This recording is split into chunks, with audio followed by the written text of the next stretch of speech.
Imagine this. You've sacrificed everything for your country, faced danger head-on, and now, as you stand honoring a fallen comrade, a police officer pulls a gun on you. Sounds unbelievable, right? But that's exactly what happened at a funeral that left the entire nation stunned. The scene was heavy with emotion. Rows of chairs neatly arranged over manicured grass, filled with men and women in crisp uniforms. Their faces were masks of grief, hardened by loss.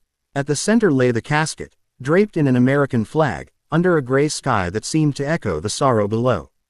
For Sergeant Major David Coleman, this wasn't just another ceremony. The man being laid to rest wasn't just a fellow soldier, he was family, a brother who had saved Coleman's life more times than he could count.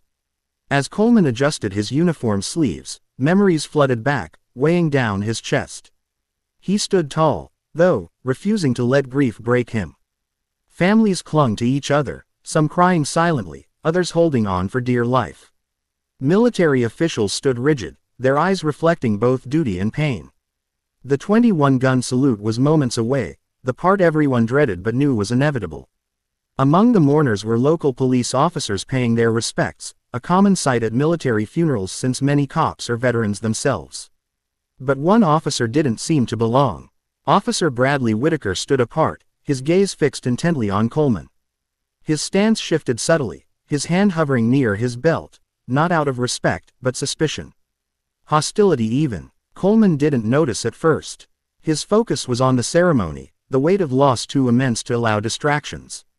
But when he shifted slightly, adjusting his medals, he caught it, the unmistakable stare. At first, he brushed it off. Being a black man in uniform, he was no stranger to uneasy glances. Some people couldn't reconcile his presence in spaces they weren't used to seeing him. But then Whitaker moved closer, his hand resting on his radio, his jaw tightening as if debating whether to call something in. Around them, the funeral continued, muffled sobs, the rustling of the flag, the chaplain's voice delivering the eulogy. Yet Coleman felt it, tension building like an approaching storm. And then it happened. Just as the first rifle cracked for the 21-gun salute, Whitaker stepped forward. "Hey, you, let me see some ID." In that instant, the solemnity shattered. This wasn't about honor or remembrance anymore. It was something else entirely. Coleman turned slowly, barely believing what he'd heard. "Excuse me." His voice was calm, but there was an edge to it, a sharpness born from years of discipline, knowing when to hold back and when to push forward. Whitaker didn't flinch. "ID. Now." His fingers hovered near his holster, ready. The funeral carried on around them, the chaplain mid-sentence, rifles firing in the distance, families locked in their grief. But now, a ripple of whispers spread through the crowd. Coleman exhaled slowly, keeping his posture controlled. He'd dealt with men like Whitaker before, the kind who saw a uniform but not the person wearing it. Deliberately slow, he reached into his pocket, ensuring there was no room for misinterpretation. He wasn't giving this cop a reason to escalate things further. "I don't know what you think is happening here," Coleman said, pulling out his military ID, "but I'm attending a funeral." "Just like you." Whitaker barely glanced at the ID before scoffing. "Yeah, and why are you standing so close to the family?" Coleman's patience thinned. "Because I served with the man in that casket. We fought together. We bled together." He took a step forward, keeping his tone even. "You want to tell me what exactly you think I'm doing here?" Whitaker stiffened. Something flashed in his eyes. Not fear, but a twisted certainty, like he'd already decided Coleman was a problem before they even spoke. "Got a report about a suspicious individual," Whitaker said flatly. "You match the description." Coleman let out a short, bitter laugh. Of course. The same tired excuse. He could already predict how this would play out. Whitaker would claim he was just doing his job, following protocol. Meanwhile, a man who had served his country, who had earned his place here, was being treated like a criminal. Murmurs grew louder in the crowd. The honor guard exchanged uneasy glances. One of the other officers present, a young black woman in uniform, took a hesitant step forward, as if considering whether to intervene. But Whitaker wasn't listening. Instead, he stepped closer, his voice cutting through the tension like a blade. "I don't take orders from you." Coleman's jaw tightened as his pulse steadied, his body instinctively shifting into combat mode, assessing, calculating, deciding the safest move. Except this wasn't a battlefield. And his opponent wasn't holding a rifle, it was a cop with an ego and a gun. More people were watching now. The widow standing near the casket, her face streaked with tears, turned toward them in confusion. She knew Coleman. She knew he had fought alongside her husband. When she realized what was happening, her expression twisted into something like horror. "Officer," she called out suddenly, stepping forward. "He's a soldier. He's family." But Whitaker didn't acknowledge her. His hand dropped to his holster, a subtle movement, but one Coleman caught immediately. In that moment, he understood. The rules had changed. And in the next breath, everything would spiral out of control. Everything happened in slow motion. The instant Whitaker's fingers touched his holster, Coleman's entire body tensed. Every instinct honed over decades of service screamed at him. This was real. This was happening. The widow gasped. A few people stood up from their seats, sensing danger. Officer Gaines, the young black officer whose name tag glinted under the gray sky, took another hesitant step forward, her hand hovering near her own holster. But she hesitated. This was a funeral, a place of honor, of grief. No one should have to draw a weapon here. But Whitaker didn't care about any of that. With one swift motion, he pulled his gun. Gasps rippled through the crowd. Someone screamed. The chaplain's words cut off mid-sentence. Even the honor guard soldiers shifted their stances, torn between protocol and sheer disbelief at what they were witnessing.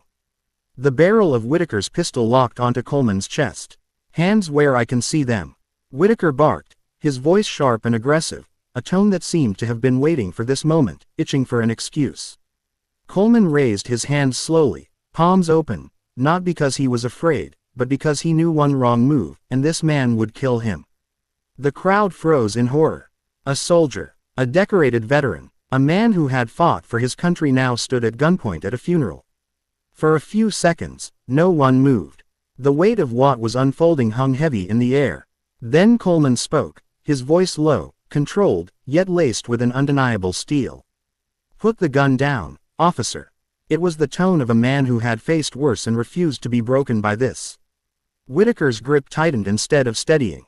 His breathing grew sharp and erratic. He wanted control of the situation, but it was slipping away, and he could feel it. That made him dangerous. The widow, still clutching the folded flag from her husband's casket, stepped forward again. "Please," she choked out. "This is wrong. He's not a threat." Others began speaking up too. "What are you doing? He's a soldier. Man, put the damn gun away." Finally, Officer Gaines made her move. "Bradley," she said, her voice firm but measured. "Holster your weapon, now." Whitaker's eyes flicked toward her, and in that split second of distraction, a commanding voice sliced through the chaos. "Stand down." A man stepped forward from the back of the crowd, tall, older, his uniform adorned with stars. Even Whitaker had to respect him. It was General Martin Steele. His presence alone shifted the atmosphere. Whitaker froze, his expression flickering, hesitation, realization, then something closer to panic. He had made a mistake. A massive one, and now there was no way out. The general stepped closer, his voice deadly calm. "You just pulled a weapon on a decorated war hero. At a funeral, in front of witnesses." He let the words sink in before repeating, quieter but heavier, "Put the gun down." For the first time, uncertainty cracked through Whitaker's face. And then, he lowered the gun, and a sharp exhale swept through the crowd. A few people visibly relaxed, but the damage had already been done. Someone had filmed everything, and within hours, the world would see it. The silence after Whitaker lowered his weapon was almost as deafening as the moment he drew it. For several long seconds, no one moved, no one spoke. It was as if the entire funeral had been frozen in time, held captive by what had just unfolded. The honor guard, trained to maintain composure, looked shaken. The widow clutched the folded flag tighter to her chest, her face a storm of grief and fury. And then, somewhere in the crowd, a voice broke the stillness. He had no reason to do that. Another voice followed, louder this time.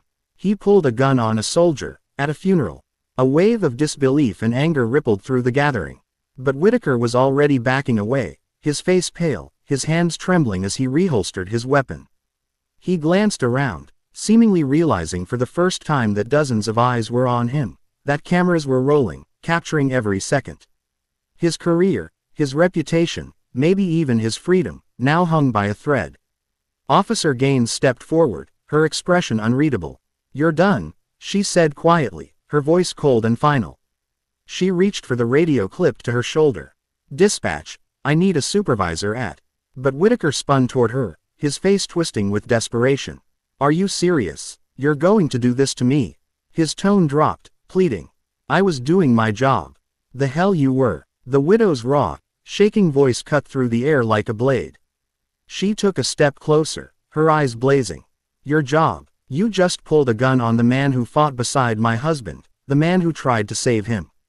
Her voice cracked, tears streaming down her face. "You ruined his funeral. For what?" Whitaker opened his mouth but found no words. By now, other officers had arrived, alerted by the commotion. One of them, a sergeant, listened intently to Gaines, murmured explanation before stepping forward.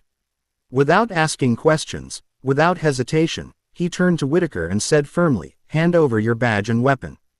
Whitaker hesitated, his jaw clenched tight. But there was no fight left in him. Slowly, reluctantly, he unbuckled his belt, removed his holster, and handed it over. Just like that, it was over, for now. Within an hour, the video hit the internet. Someone in the crowd had been streaming live, and within minutes, the footage was everywhere: Twitter, Facebook, YouTube. It spread like wildfire. A police officer pulling a gun on a decorated veteran, at a funeral. This wasn't just another news story, it was a reckoning. Comments flooded in from all corners of the globe. "This is what we've been saying for years. That man fought for this country, and this is how he's treated. Fire him, charge him, lock him up. This is why we don't trust them." Major networks picked up the story: CNN, MSNBC, even Fox News. What started as an isolated incident quickly became a national scandal. The police department issued a statement, saying Whitaker had been placed on administrative leave pending an investigation. But that wasn't enough. Not when there was undeniable video evidence staring everyone in the face. By the end of the week, the mayor held a press conference. "We will ensure full accountability," he declared, standing behind a podium surrounded by flashing cameras. "No one is above the law." But the real shockwave came when the district attorney announced charges: aggravated assault with a deadly weapon, abuse of authority, and hate crime enhancements. The message was clear: this wasn't going to be brushed under the rug. Whitaker was going to trial, and if convicted, he wouldn't walk away. With video evidence flooding every news cycle, public pressure mounted like never before. The district attorney had no choice but to move forward. Too many eyes were watching. Too many voices were demanding justice. Bradley Whitaker sat stiffly in the courtroom, his once confident posture replaced by something far less assured. The charges against him were severe: aggravated assault with a deadly weapon, abuse of authority, and hate crime enhancements. If convicted, he wasn't just losing his badge, he was facing decades behind bars. On the opposite side of the room, Sergeant Major David Coleman sat in silence, his expression unreadable. Imagine being a soldier who risked everything for your country, only to have a police officer pull a gun on you at a funeral. Sounds like fiction, right? But it happened. And what came next wasn't just about one man, it was about all of us. Sergeant Major David Coleman hadn't spoken much to the media after the incident. He let the video speak for itself. But now, as he sat in the witness stand, his voice carried the weight of every veteran, every black man, and every person who had ever been unjustly targeted.